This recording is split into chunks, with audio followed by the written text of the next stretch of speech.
ជំរាបសួរនិងសួស្តីដល់បងប្អូនទាំងអស់គ្នាជាពិសេសសិស្សនិស្សិតអគ្គិសនីក៏ដូចជាបងប្អូនអ្នកបច្ចេកទេសអគ្គិសនីទាំងអស់គ្នាក្នុងថ្ងៃនេះផងដែរខ្ញុំសូមជូនព័ត៌មានពិសេសថ្មីមួយសម្រាប់សាលា TTSE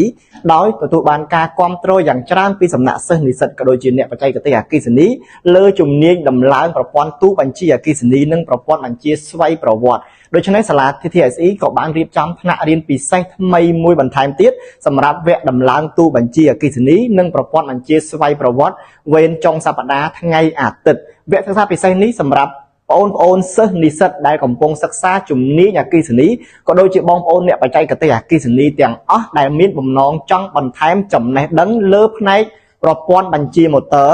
ផ្នែកបច្ចេកទេសដំឡើងទូបញ្ជាតូចធំទូស្វ័យប្រវត្តិទូ capacitor bank ទូ ATS ទូចែកចាយគ្រប់ចម្រុះទាំងអស់ពិសេសមួយទៀតនោះគឺសម្រាប់បងប្អូនអ្នកបច្ចេកទេសដែលកំពុងតែបម្រើការងារផ្ទាល់ចង់បន្ថែមជំនាញសមត្ថភាពថ្មីលើជំនាញទាំងអស់នេះដូច្នេះវគ្គសិក្សាជាកញ្ចប់នេះមានជាពិសេសនៅសាលា TTSE ផ្ទាល់តែម្ដងហើយក៏មាន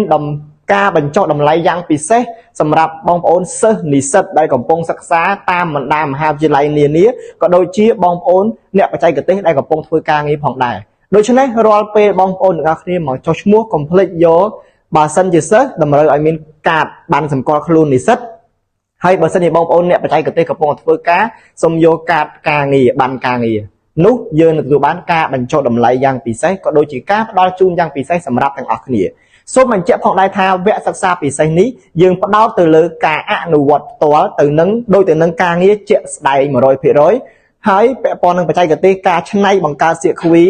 ការរកកំហូចជួសជុលដំឡើងផ្ទាល់ទាំងអស់មិនមានការរៀនទ្រឹស្ដីអីទេរយៈពេលនៃការសិក្សារបស់យើងចន្លោះពេលពី4ទៅ6ខែកម្មវិធីសិក្សារបស់យើងគឺស្របតាមគុណវុឌ្ឍិជាតិពិសេសគឺយើងមានក្រុមហ៊ុនជាដៃគូសហការក្នុងការផ្ដល់ការងារសម្រាប់សិស្សនិស្សិតដូច្នេះហើយនៅកន្លែងរបស់យើងនេះគឺមានឧបករណ៍យ៉ាងសម្បូរបែបដូចទៅនឹងការងារជាក់ស្ដែងដោយសារយើងបានចុះអនុសារណៈយោគយល់ជាមួយក្រុមហ៊ុនដំឡើងទូបញ្ជាក្នុងប្រទេសកម្ពុជាយើងផ្ទាល់តែម្ដងក្នុងការផ្ដល់នៅបច្ចេកទេសក៏ដូចជាឧបករណ៍សម្ភារៈមកកាន់សាលាដើម្បីបណ្ដុះបណ្ដាលសិស្សដូច្នេះប្រសិនមកបងប្អូនសិស្សនិស្សិតឬក៏បងប្អូនអ្នកបច្ចេកទេសអគ្គិសនីទាំងអស់គ្នាមានចំណាប់អារម្មណ៍ចង់ចុះឈ្មោះសិក្សាលើជំនាញខាងលើនេះសូមរូតរះដើម្បីទទួលបាន promotion ក៏ដូចជាឱកាសពិសេសនេះវគ្គសិក្សានេះយើងនឹងចាប់ផ្ដើមនៅក្នុងខែឧសភានេះផ្ទាល់តែម្ដងទាំងអស់នេះគឺជាទូបញ្ជាសម្រាប់អនុវត្តផ្ទាល់ក្នុងវគ្គសិក្សាដំឡើងទូបញ្ជានិងប្រព័ន្ធបញ្ជាស្វ័យប្រវត្តិដូច្នេះសូមបញ្ជាក់ផងដែរថានៅសាលា Technical Training School for Excellence សាលា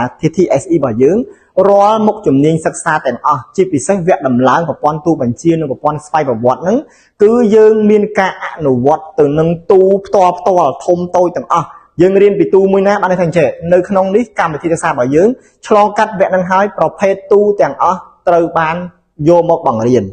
រាល់ការបង្រៀនមានទាំងទ្រឹស្ដីការបង្កើតសៀកខ្វីរោកំហូចជួសជុលដំឡើង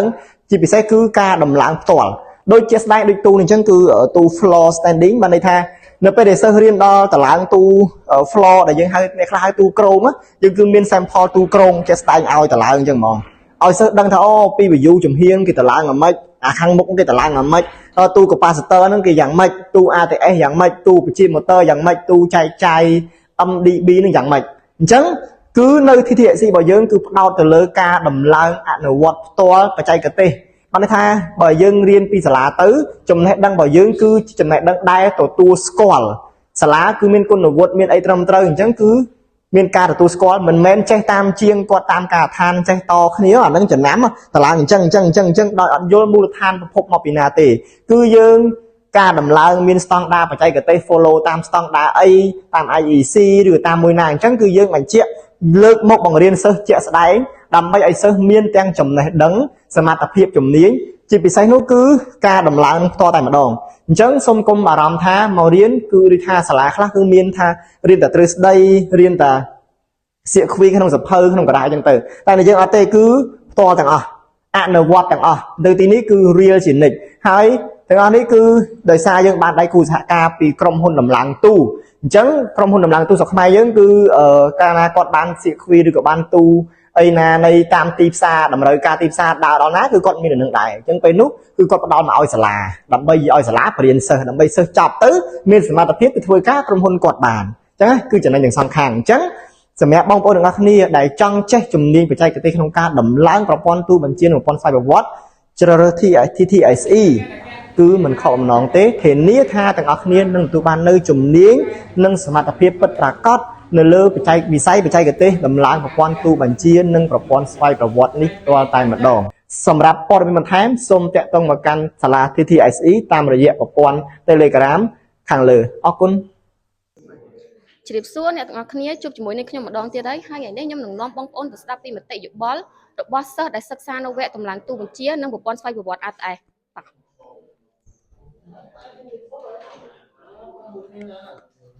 ជ្រាបសួរបងបាទបងជ្រាបសួរបងមានឈ្មោះអីគេដែរបងខ្ញុំឈ្មោះវ៉ាវណ្ណៈបងបងសិក្សានៅសាលានេះបងសិក្សានៅវគ្គអីដែរបងខ្ញុំសិក្សានៅនេះវគ្គទទួលតម្លើងទូវិជ្ជាប្រព័ន្ធម៉ូទ័រ RTS ចាតើបងសិក្សានៅសាលានេះរយៈពេលប្រហែលដែរបងខ្ញុំគិតពីឆ្នាំមុនគឺរយៈពេល6ខែបងចាតើចង់សួរបងខ្លះតាក់ទងនឹងការបរៀនរបស់គ្រូនៅសាលានេះតើការបរៀនរបស់ពួកគាត់យ៉ាងម៉េចដែរបងបើតាមខ្ញុំសង្កេតមើលថាការបរៀនរបស់លោកគ្រូសិក្សាគាត់នៅនេះគាត់បរៀនយើងដិតដល់ហើយទីមួយបញ្ហាដែលយើងមានឧបសគ្គឬក៏យើងឆ្ងល់ចំណុចត្រង់ណាគាត់នឹងប្រាប់បន្ថែមហើយចំណុចណាដែលយើងខ្វះខាតគាត់អាចកែប្រែរបស់យើងនឹងធ្វើតាមគាត់អ្វីដែលគាត់និយាយប្រាប់ចាអរគុណច្រើនបងហើយសម្រាប់សម្ភារៈដែលតម្លើងរៀបចំតម្លើងនៅសាលានេះតើគ្រប់គ្រាន់សម្រាប់បងតម្លើងអត់បងសម្រាប់សម្ភារៈសិក្សានៅនេះគឺយើងមានគ្រប់គ្រាន់ហើយសុទ្ធតែជារបស់ទំនើបតាមទៀតអរគុណច្រើនបងបាទបងអរគុណច្រើនជ្រាបសួរបងចាជ្រាបសួរបងមានឈ្មោះគេដែរបងខ្ញុំឈ្មោះលីមីញ៉ៅចាហើយបងសិក្សានេះកំពុងតែសិក្សាក្នុងវគ្គអីគេដែរបងខ្ញុំសិក្សាទៅលើការតម្លើងទូហើយនិងប្រព័ន្ធវិទ្យាមទ័រប៉ុន RTS ចាហើយបងសិក្សានៅសាលានេះបានប្រហែលខែអីបងខ្ញុំទៅសិក្សានៅទីនេះរយៈពេល1ខែជាងចាអរគុណច្រើនបងហើយសម្រាប់សម្ភារៈនៅសាលាវិញតើសាលាមានសម្ភារៈគ្រប់គ្រាន់សម្រាប់ឲ្យបងធ្វើការតម្លើងអត់បង